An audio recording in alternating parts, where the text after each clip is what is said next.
what I saw with 𝗏𝗏𝗟𝗓, I mean, 𝗏𝗏𝗟𝗓 has shown to be I'm not going to put him in that elite level wrestler category because he was a bit inexperienced against high level competition, but for against lower level competition, he was a very good wrestler. And he went out there and it almost just looked like he forgot how to wrestle. It was very odd.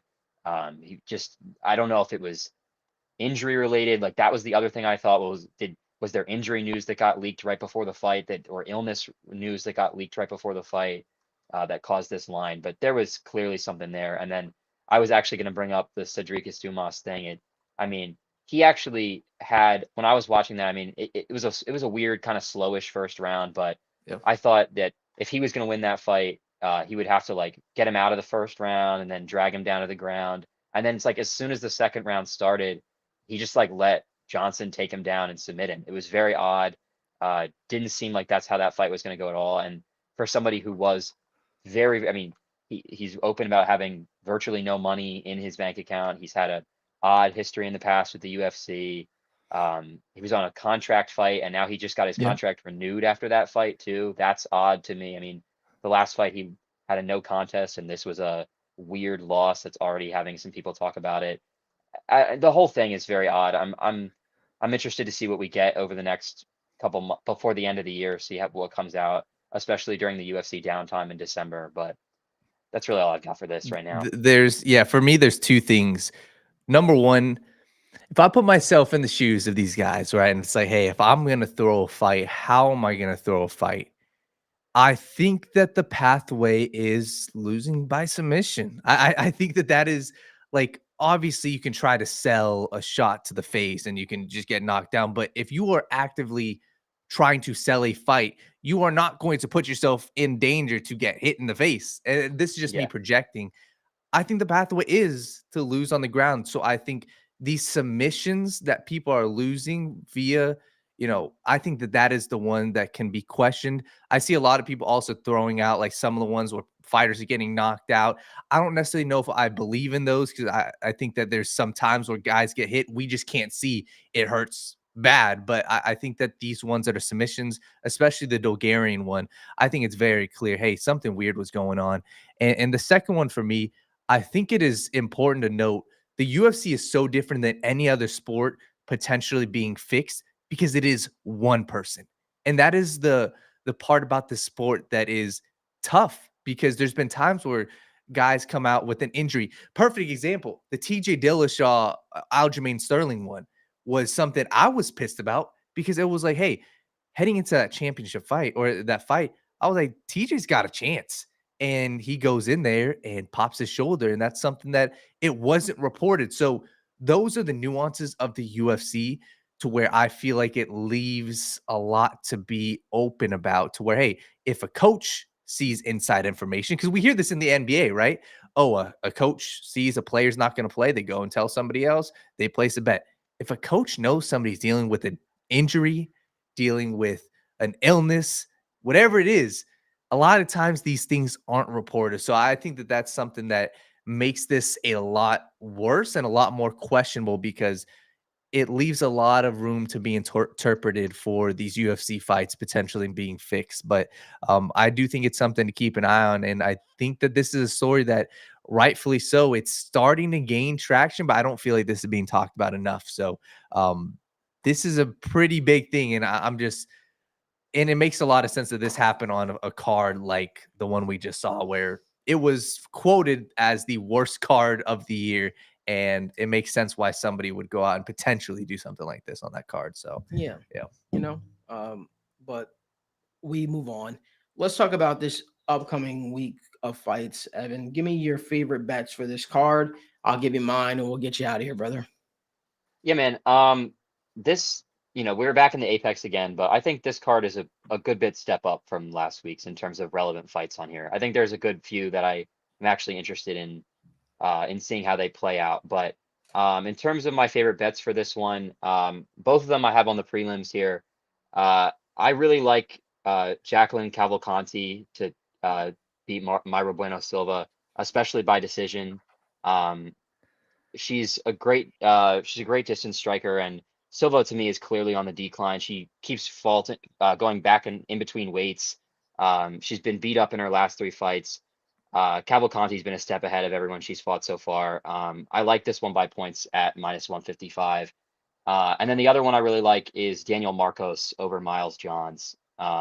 Mm, Johns to me is he also can't seem to figure out what way he wants to fight. Even at his best, I think Marcos is probably a step ahead of him. I think he's just the better technical striker. But sometimes Miles Johns goes in there and does the duck and throw method where he just Yes. throws big shots trying to land the finish. And if he does that, especially, he's not going to stand a chance against Marcos, who lost his last fight, but it was a very competitive fight. And I expect him to rebound with a win in this one. Yeah, I think just a couple that I was looking at for this one. I'm excited to see the Christian Leroy Duncan fight. He's a fighter that's I can't get a read on him because there's times where this dude looks absurd striking on the outside, but I know the guy that he's fighting. I remember I forgot who he fought. I believe it was Trishan 𝗬𝗓 Gore. Gore. I don't know if that was his Yeah. last fight before that. That was his last But one, yeah. that's the one I like. I never really watched this guy in depth. I was like, okay, this guy can bang, and I think that's the problem with the guy like Christian Leroy Duncan. If you can get to the inside, he's not all that great of a striker on the inside, likes to point fight on the outside. So I think that this is one I could see this. I like the under in this fight, to be honest, because that's probably where I would lean. But I don't know if you have any thoughts on that fight, Evan.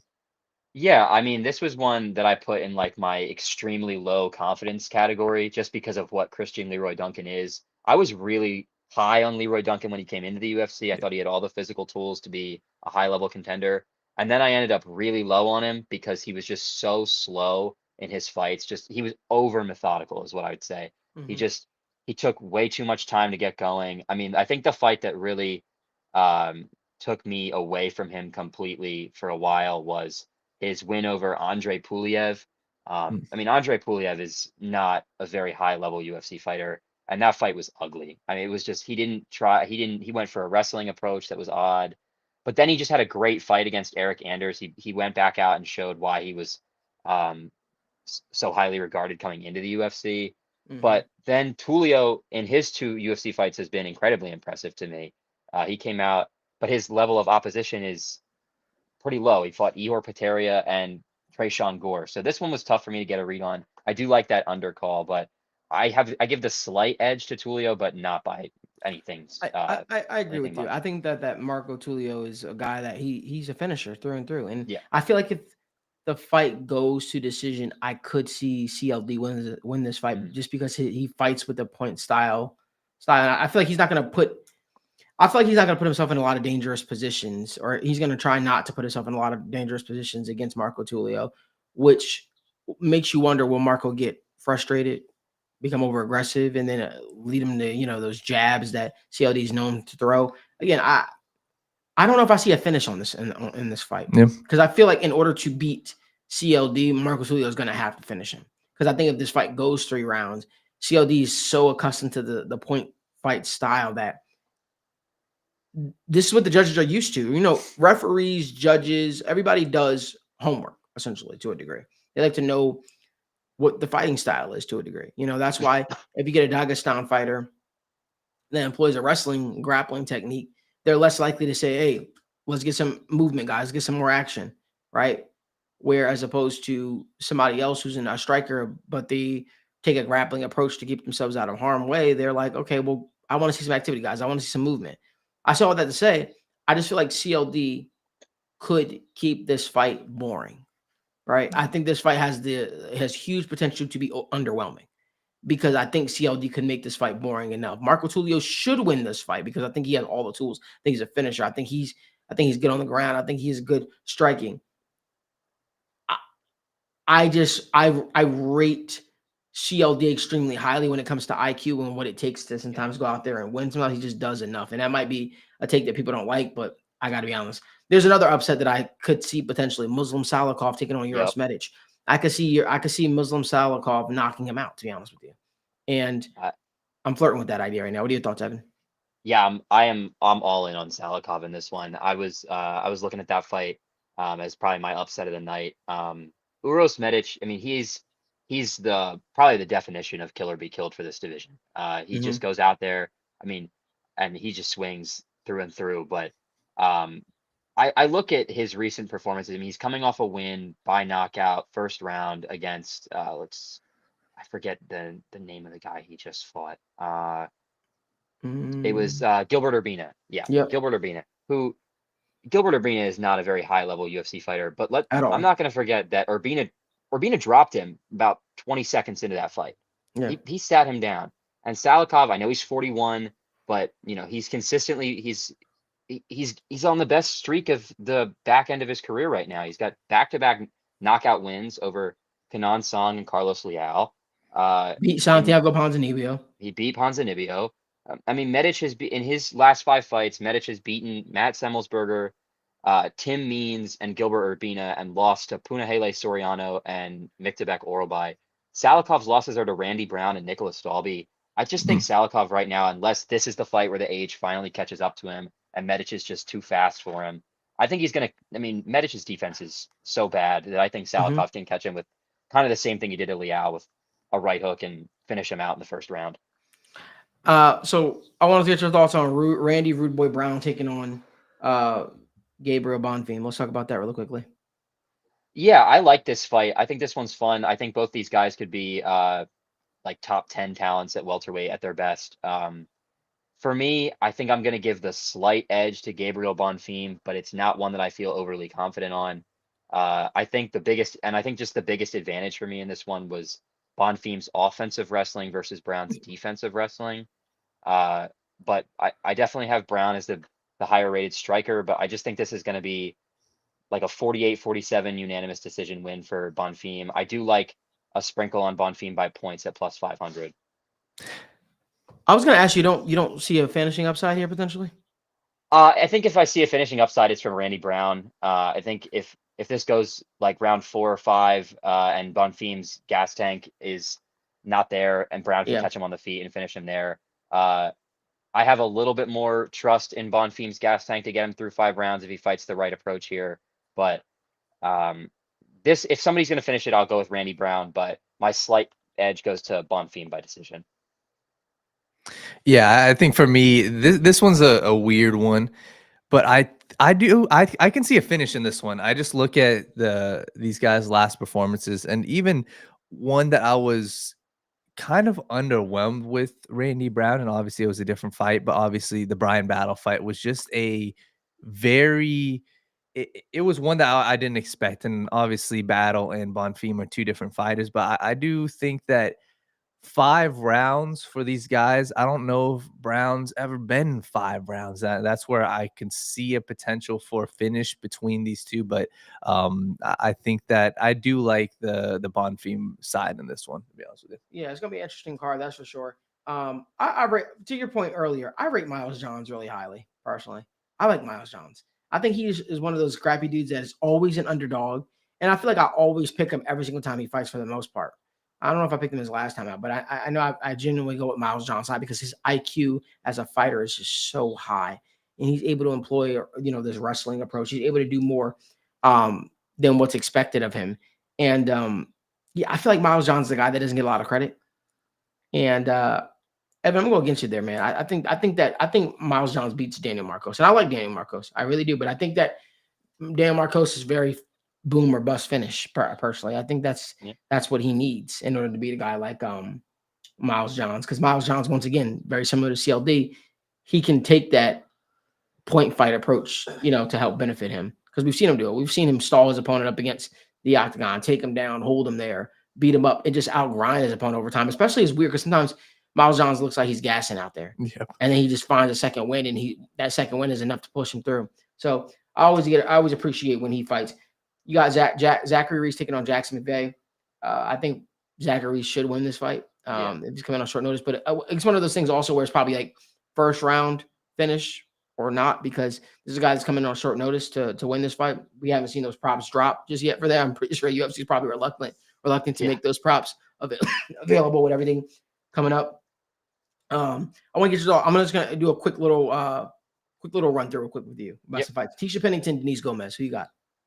I got D Gomes, but that one's interesting to me. This is I think Pennington's probably got the slight technical advantage, but I think D Gomes is gonna I think her pressure style could get this one done. But this Yeah. one's I think it's a close fight.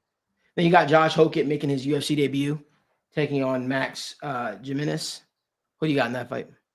I got Hokett in this. I don't like the line at a 4 I to don't 1 either. favorite, but I think Hokett's fought a little bit higher level of competition, which just to me is enough to give him the nod. And last fight I'm gonna ask you about Ricky Simon taking on Raoni Barcelos. Who you got? I love this fight. This is probably Me one of my too. favorite fights on the card, just because I think this fight just I almost want to use the word timeless for this one because they've both been around so long, and I think this would have been fun at any point for Mhm. either of the two of them. But I give the slight edge to Simon solely because Really? Barcelos. I think Barcelos has capitalized a lot in his 3-fight win streak on guys who can't match his wrestling ability, which is something I think Simon probably could do in this one. Simon is a very good wrestler. That's his base. And I think he's going to be the one that's probably a little faster on the feet than Barcelos. Could hurt him If for this sure. fight, if this fight gets there, if Barcelos has just becoming a top end wrestler and can just control him, sure, I could see that happening. But I'm going to side with Simon in this one. Man, I think Raoni Barcelos wins this one. I like Ricky Simon, but I just feel like he's just very hit or miss. He's just very hit or miss, and lately he's been a lot of miss.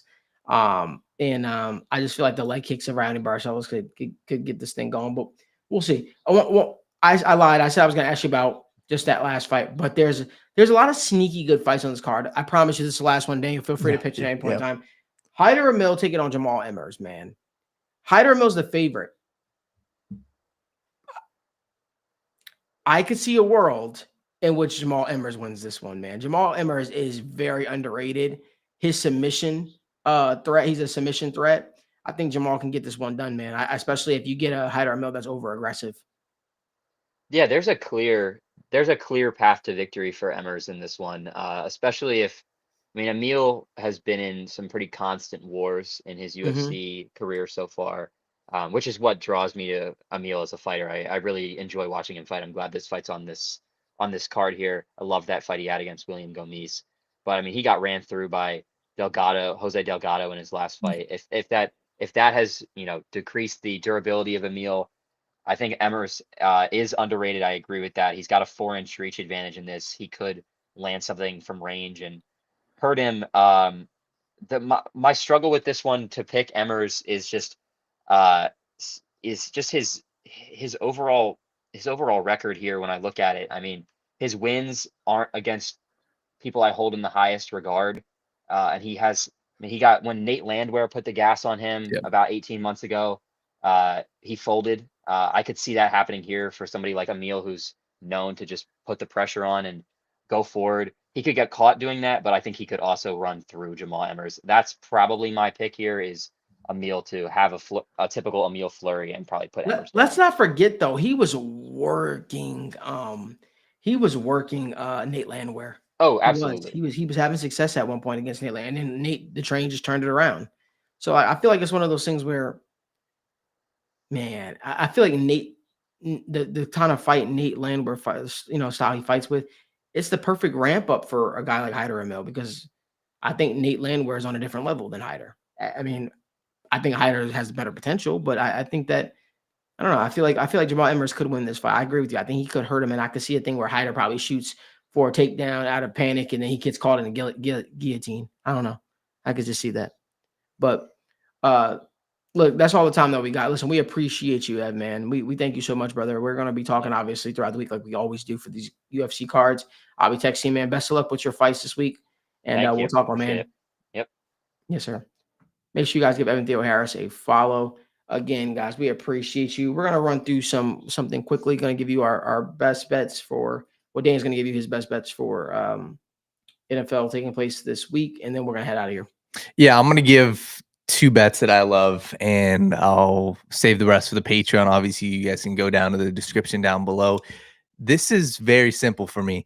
I like exactly what Steve talked about in the fantasy football segment. There's a perfect matchup between a Cleveland Browns team that has no clue what the hell they're doing really on offense outside of tight ends and the running game, and a New York Jets defense that just got depleted. Give me Quinshawn Judkins 100 rushing yards this week. I think he goes out.